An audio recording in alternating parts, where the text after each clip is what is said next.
That's a fine bit of work back there. Truth told, I'm surprised you made it out of there in one piece. You and the dam. I'm impressed to say the least, and that's no easy thing. You've secured NCR's future. The administration sends its thanks for what it's worth. And we're glad to...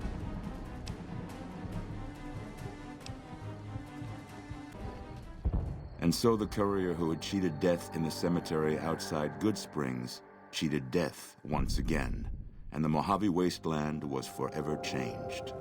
The new California Republic celebrated its second victory at Hoover Dam, establishing definitive control over the entire Mojave Wasteland. Soon after, they negotiated terms to annex the Strip, Freeside, and many surrounding communities. The Mojave Wasteland, at long last, had entirely fallen under the NCR's banner. The courier, fair and even-handed in his dealings throughout the wasteland, was honored by the NCR for his support of the military at Hoover Dam. He was presented with the Golden Branch, the highest civilian decoration given by the Republic. Tabitha and Rhonda went east, through Caesar's Land. Occasionally, tales of their exploits found their way back west, though few believed them.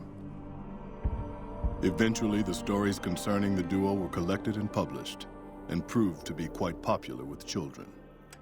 With the help of the gunrunners, the Boomers developed a healthy trading relationship with the NCR. Eventually, the Boomers began wandering out into the wasteland while still preventing outsiders from entering Nellis. Buried beneath tons of rubble, the Mojave chapter of the Brotherhood of Steel was no more. Those few who were outside the Hidden Valley bunker when it was destroyed settled into new lives, or headed west to find a new chapter to join. Never weakened by NCR, the Fiends staged an attack against Camp McCarran during the Second Battle of Hoover Dam. Though NCR repulsed the Fiends, they suffered heavy losses in the process. After the NCR's victory at the dam, the followers of the Apocalypse were pushed out of Old Mormon Fort during its occupation by NCR forces. NCR further encouraged them to leave Outer Vegas entirely, and the followers had no choice but to comply. Good Springs saw more trade along I-15 after NCR gained control of the Mojave Wasteland, but with that came a heavy burden of the Republic's taxes. Some old-timers, unable to handle the cost, were forced to move on, grumbling all the while. After the Second Battle of Hoover Dam, the Great Khans returned for a time to Red Rock Canyon. The NCR's pressing need to expand proved greater than its promise of amnesty, and before long the government decided the Khans had to go. The surviving Great Khans were relocated to an isolated, barren reservation, well north of NCR trade routes. After the NCR victory at Hoover Dam, the temporary truce between them and the Kings blossomed into a full-scale relief effort for the people. While the NCR made repeated entreaties that Freeside join the Republic, the Kings steadfastly maintained their independence. While the destruction of the Repcon rockets appeared to be a boon to the salvagers of Novak, the benefit would never be realized. Radioactive fuel from the wrecked ships seeped out and contaminated the area. Salvagers were forced to move on, and the town was abandoned.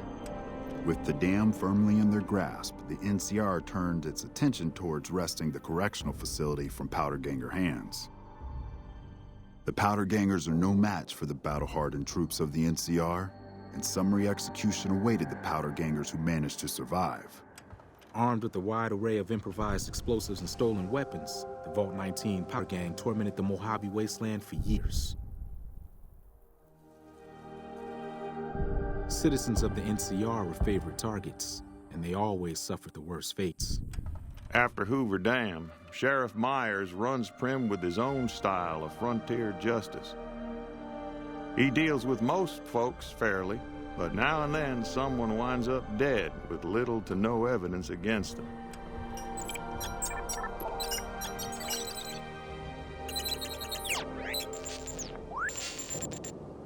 And so the courier's road came to an end, for now. In the new world of the Mojave Wasteland, fighting continued, blood was spilled, and many lived and died just as they had in the old world. Because war never changes.